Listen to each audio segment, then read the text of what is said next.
So I'm here with Carl after Gresley just beat Cradley Town 5-2. So Carl, how would you assess that run out?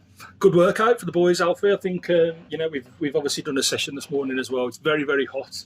The game gave us an opportunity to do a session based on pattern and about the sort of parameters we want the lads to play within, and then execute it in a game. Sometimes when you train and then you go to a game 2-3 days later, it loses its points a little bit. So that was fantastic today to have the opportunity to do that on the pitch first of all, and then to play the game and put it to practice. It was a very hot day. Maybe that influenced Cradley letting us have the ball a little bit, which helped actually just put the points into practice about having the ball off the box. For the first time out doing that after the session, to not be put under too much pressure was helpful as well. So it all ended up being quite an ideal day really. So good exercise. Pleased. On to the next one. And I thought the attackers looked like they were getting a real rapport with each other. Were you happy to see gelling a bit more today? Yeah, most definitely. With two very different lines of attack in the first half. We obviously played 4-3-3 with three almost straight through the middle and overloading the fullbacks. And then in the second half, we played with one centre forward and a number 10 and two wingers just a little bit off the front. So it's a very different dynamic, but they all seem to be gelling, seem to be linking.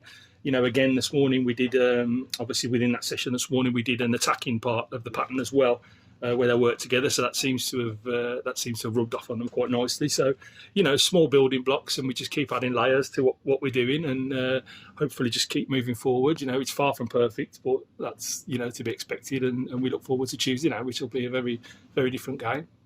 Was it just a couple of lapses in concentration for their goals? After the drinks break and then a set piece. I think so. I think the first got in the first half, the goal where the ball went into Connor Ward in midfield, it Connor was exemplary actually, and it was unfortunate really that it was his error that led to the break for the goal. But we have said we're not going to come in here and moan about the pitch. The pitch has its quirks, and it's taken a bobble, but we're asking the lads to play a certain way. So that's for us to assess really, kind of to look at that, and maybe how often does that happen? Do we tone down the way we're playing at the moment? The lads are doing exactly what we've asked them to do. That's led to Connor having the ball and it bobbling up around his ankles, and we get countered and they scored. So, do we make a decision as a management team that we tone down the way we play in our bottom third? I'm not sure. We'll think about that. We'll have a look at how the days, the games go on over the next few weeks. But that was a byproduct of that. And then sloppy piece of play in midfield.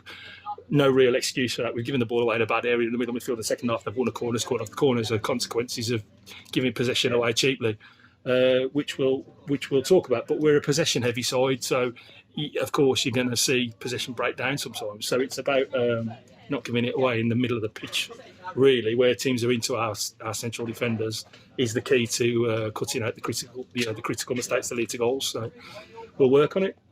Thanks, Carl. Cheers, Alfie. Thanks, mate.